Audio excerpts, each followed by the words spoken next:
You've created your website, you're getting traffic, but no one's really clicking on your buy now, book now, or learn more buttons.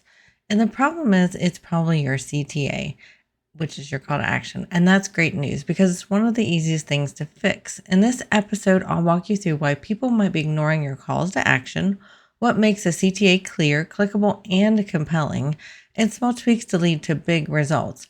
And I'll also share a before and after story where a client changed 3 words in her call to action and saw a 40% bump in signups without changing her offer at all. So let's dive in. Struggling to turn website traffic into real sales? You're not alone, and you don't have to figure it out all yourself. Welcome to Smarter Online Business, the podcast for course creators, coaches, and e-commerce entrepreneurs who want their websites to convert visitors into buyers without the tech overwhelm. I'm your host, Carrie Saunders, a website strategist and conversion expert with over 20 years of experience. Each episode delivers simple, proven strategies to help you generate more revenue and make your website your smartest sales tool. Welcome back to the podcast. Today we're talking about why no one's clicking on your call to actions button and how to fix it. So, why do CTAs sometimes get ignored, even when you feel like you're doing everything right? First off, what is the language that's on your CTA? Is it something like learn more? If it's something like that, then it's not motivating. It's very vague. What are they learning? We need to have our CTAs very, very specific and very action oriented. Your CTA also might be buried. It might be too subtle or surrounded by distractions. So usually when we have brand colors, we have, say, 3 to 4 brand colors generally. What you want to do is use that 3rd or 4th brand color, the one you don't use very often, as your CTA. That helps it stand out. You also don't want to surround your CTA with too much other distractions. We want to focus on that next step or that next action. And our visitors need clarity and context and a reason to click, something that's compelling to them. Why would they want to click? So remember that people skim, and if your button doesn't jump out and specifically explain them what they're going to get when they click on it, they're going to scroll right past it and completely ignore it. So then we touched on a little bit on what is, great call to action elements, but let's talk on that a little bit more. So we want to make sure we're very clear with our button actions. We want them to know exactly what will happen when they click. We also want to be very action oriented. Start with a verb like get, download, or start. And as I'm recording this episode, I'm going to interject here for a second. I'm recording this just after the Christmas holidays, and our boy Cat Mac has been missing us. Now, obviously, we stop by and check on them when it's a non-business day, but if you hear him in this episode, that's going to be why. He thinks it's time for attention.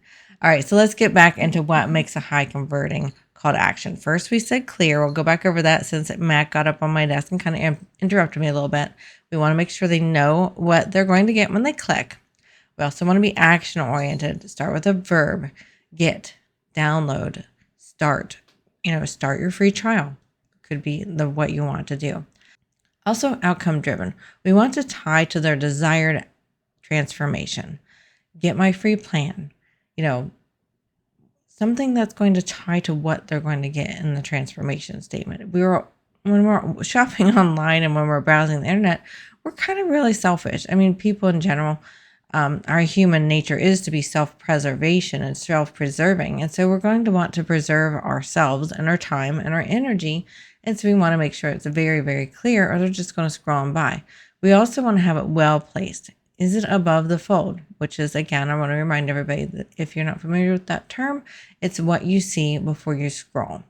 And then is it repeated strategically? Let's say you have a really long sales or product page. Is your call to action button, your buy that product or book that call or join that course sprinkled throughout the long sales page? And we want to make sure it's not hidden at the bottom or all the way at the top. Again, if you had to scroll a pretty long way to get to all the information.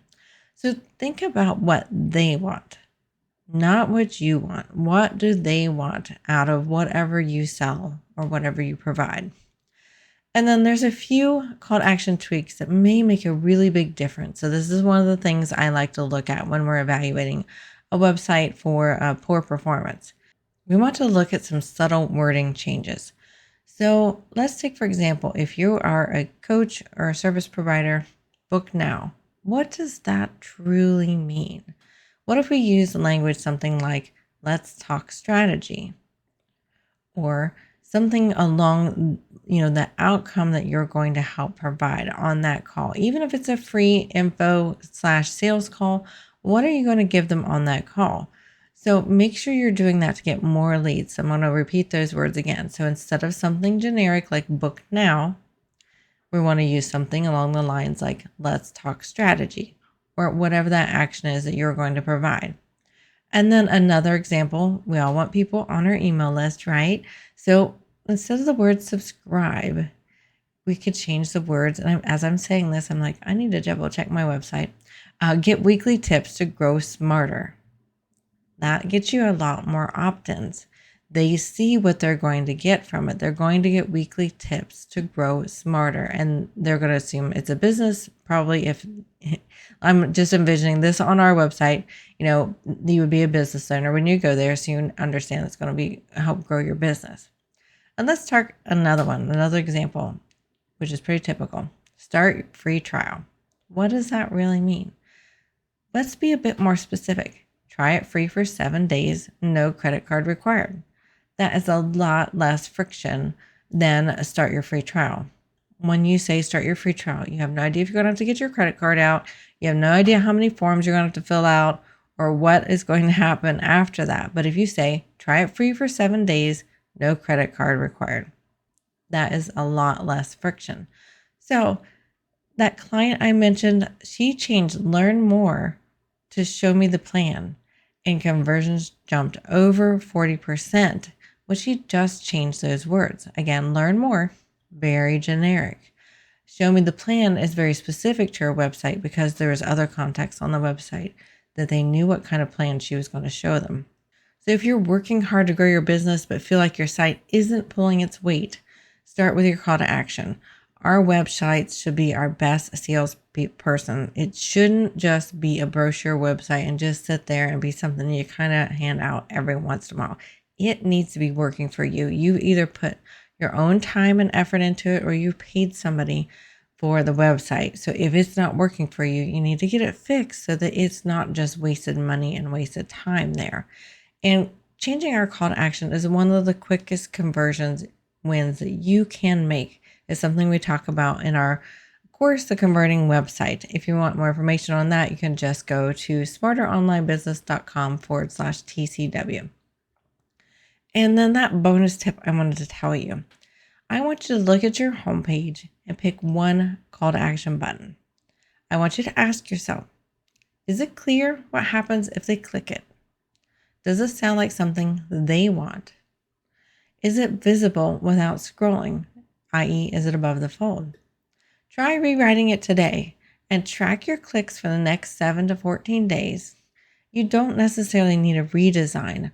You just need better buttons. Again, this is something we talk about in our course, is many times we just need small tweaks to our website to get them to really perform and do a much better job.